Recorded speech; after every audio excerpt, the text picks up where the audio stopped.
आप सब पर सलामती हो।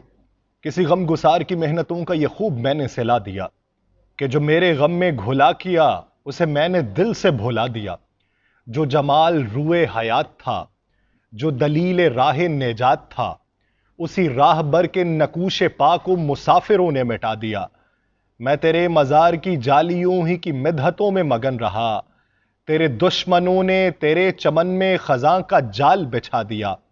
तेरे हुस्न खल्क की एक रमक मेरी जिंदगी में ना मिल सकी। मैं इसी में खुश हूं कि शहर के दरोबाम को तो सजा दिया। तेरे सौरो बद्र के बाब के मैं वरक उलट के गुजर गया। मुझे सिर्फ तेरी हिकायतों की रिवायतों ने मजा दिया। कभी ए इनायत कम नजर तेरे दिल में भी ये कसक हुई। जो तबस्सुम रुखे जीज था उसे तेरे गम ने रुला दिया। ये मेरी अकीदत बेबसर, ये मेरी रियाजत बेहुनर, मुझे मेरे दावाए इश्क ने न सनम दिया न खुदा दिया। नाजरीन, मैं हूं यासिर रशीद और आप मेरा व्लॉग देख रहे हैं। नाजरीन, मौजूदा सूरत हाल पर अगर बात करूं, मिसिस थॉम्सन अमेरिका के एक छोटे से शहर गारलैंड में प्राइमरी स्कूल क्लास 5 की टीचर थी। उनकी एक आदत थी कि वो क्लास शुरू करने से पहले हमेशा आई लव यू ऑल बोला करती थी, लेकिन वो जानती थी कि वो सच नहीं कहती। वो क्लास के तमाम बच्चों से यकसा प्यार नहीं करती थी। क्लास में एक ऐसा बच्चा था जो मिसिस थॉम्सन को एक आंख ना भाता था। उसका नाम जेडी था। जेडी मैली कुचैली हालत में स्कूल आता था। उसके बाल बिगड़े हुए हुआ करते थे, जूतों के तस्मे खुले होते थे, कमीज के कॉलर पे मैल का निशान होता था। लेक्चर के दौरान भी उसका ध्यान कहीं और होता था। मिसेस थॉम्सन के डांटने पर वो चौंक कर उन्हें देखने तो लग जाता, मगर उसकी खाली खौली नजरों से उन्हें साफ पता लगता रहता कि जेडी जिस्मानी तौर पर क्लास में मौजूद होने के बावजूद भी दिमागी तौर पर गायब है। रफ्ता रफ्ता मिसेस थॉम्सन को जेडी से नफरत सी होने लगी। क्लास में दाखिल होते ही जेडी मिसेस थॉम्सन की सख्त तनकीद का निशाना बनने लगता। हर बुरी मिसाल जेडी के नाम से मंसूब की जाती। बच्चे उस पर खिलखिला के हंसते। मिसेस थॉम्सन उसकी तजलील करके तस्कीन हासिल करती। जेनी ने अलबत्ता किसी बात का कोई जवाब नहीं दिया था। मिसेस थॉम्सन को एक बेजान पत्थर की तरह लगता था जिसके अंदर एहसास नाम की कोई चीज नहीं थी। हर डांट, तंज और सजा के जवाब में वो बस अपनी जज्बात से आरी नजरों से उन्हें देखा करता था और सर झुका लिया करता था। मिसेस थॉम्सन को अब इससे ज्यादा शदीद चिढ़ हो चुकी थी। पहला सेमेस्टर खत्म हुआ और रिपोर्ट्स बनाने का मरहला आया तो मिसेस थॉम्सन ने जेडी की प्रोग्रेस रिपोर्ट में उसकी तमाम बुराइयां लिख मारी। प्रोग्रेस रिपोर्ट वालिदैन को दिखाने से पहले हेड मिस्ट्रेस के पास जाया करती थी। उन्होंने जब जेडी की रिपोर्ट देखी तो मिसेस थॉम्सन को बुला लिया।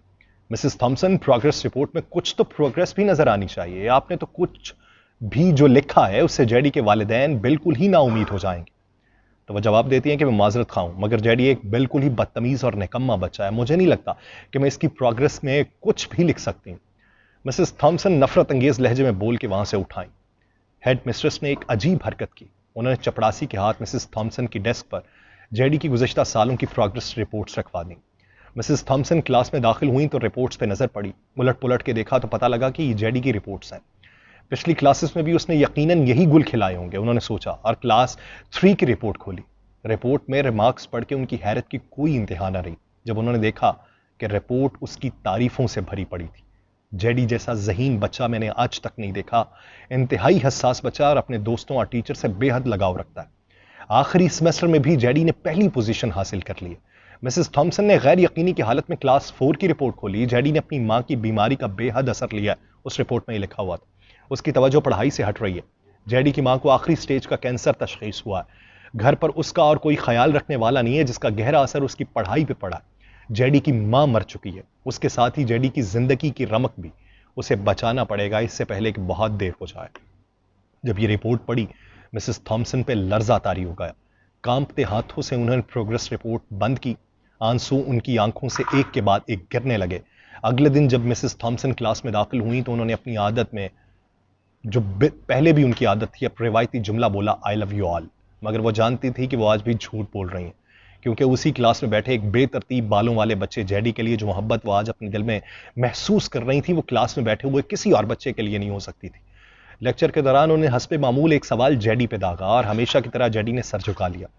जब कुछ देर तक मिसेस थॉम्सन की तरफ से कोई डांट फटकार और हम जमात साथियों की जानिब से हंसी की आवाज उसके कानों में ना पड़ी तो उसने अचंभे में सर उठाया, उनकी तरफ देखा। खिलाफे तवक्को उनकी माथे पे आज बल न थे, वो मुस्कुरा रही थी। उन्होंने जेडी को अपने पास बुलवाया और उसे सवाल का जवाब बताकर जबरदस्ती दोहराने के लिए कहा।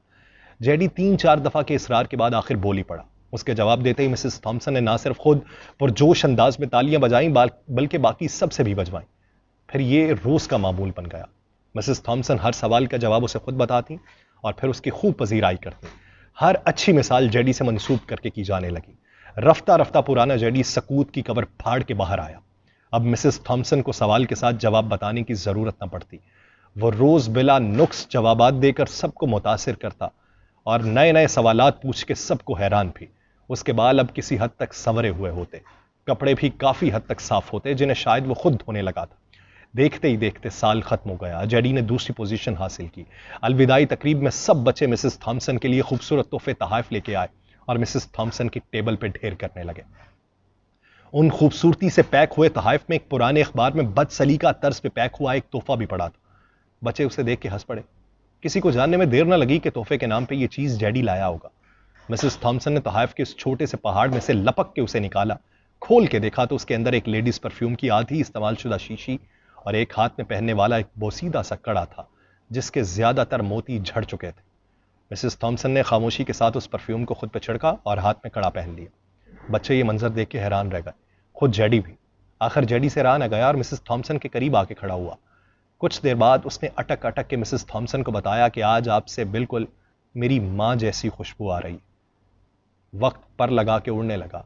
दिन हफ्ते, हफ्ते महीनों और महीने साल में बदलते रहे, मगर हर साल के इख्तिताम पे मिसेस थॉम्सन को जेडी की तरफ से एक खत बाकायदगी के साथ मौसूल होता जिसमें लिखा होता कि मैं इस साल बहुत सारे नए टीचर से मिला मगर आप जैसा कोई ना था। फिर जेडी का स्कूल खत्म हो गया, खतूत का सिलसिला भी खत्म हो गया। कई साल मजीद गुजर गए। मिसेस थॉम्सन रिटायर हो गई। एक दिन उन्हें अपनी डाक में जेडी का खत मिला जिसमें लिखा था, इस महीने के आखिर में मेरी शादी है और मैं आपकी मौजूदगी के सिवा शादी का नहीं सोच सकता। एक और बात, मैं जिंदगी में बहुत सारे लोगों से मिल चुका हूं, आप जैसा कोई नहीं है। Doctor JD Alfred. साथ ही टेक्सास का रिटर्न टिकट भी लिफाफे में मौजूद था। मिसेस थॉम्सन खुद को हरगिज ना रोक सकती थी। उन्होंने अपने शौहर से इजाजत ली और टेक्सास रवाना हो गई। शादी में कुछ दिन बाकी थे और वो जेडी को शादी के दिन ही सरप्राइज देना चाहती थी, इसलिए एक होटल में रुक गई। एन शादी के दिन जब वो चर्च पहुंची तो थोड़ी लेट हो चुकी थी। उन्हें लगा तकरीब खत्म हो चुकी होगी, मगर ये देख के उनकी हैरत की इंतहा न रही कि शहर के बड़े बड़े डॉक्टर्स, बिजनेसमैन, यहां तक कि चर्च का पादरी भी उकताया हुआ खड़ा था। मगर जेडी रसूमात की अदायगी के बजाय गेट की तरफ टिकटकी लगाए उनकी आमद का मुंतजर था। उनके पहुंचते ही जेडी ने उनका हाथ पकड़ा जिसमें उन्होंने अब तक वो बसीदा सा कड़ा पहना हुआ था और उन्हें सीधा स्टेज पे ले गया। माइक हाथ में पकड़ के उसने कुछ यूं ऐलान किया, दोस्तों, आप सब हमेशा मुझसे मेरी मां के बारे में पूछा करते थे और मैंने सबसे वादा किया था कि जल्द आप सबको उनसे मिलवाऊंगा। ये मेरी मां है। इस खूबसूरत कहानी को सिर्फ उस्ताद और शागिर्द के रिश्ते से मंसूब करके मत सोचिएगा। अपने आसपास देखिए, जेडी जैसे कई फूल मुरझा रहे हैं जिन्हें आपकी जरा सी तवज्जो, मोहब्बत और शफकत नई जिंदगी दे सकती है। आपके कुर्ब जवार में हजारों लोग आपको ऐसे मिल जाएंगे। ऐसा करना सीखिए, जिंदगी तब्दील हो जाएगी। रोजमर्रा की इन परेशानियों से आपको निजात मिल जाएगी। मुझे दीजिए इजाजत। अल्लाह ने के बाद।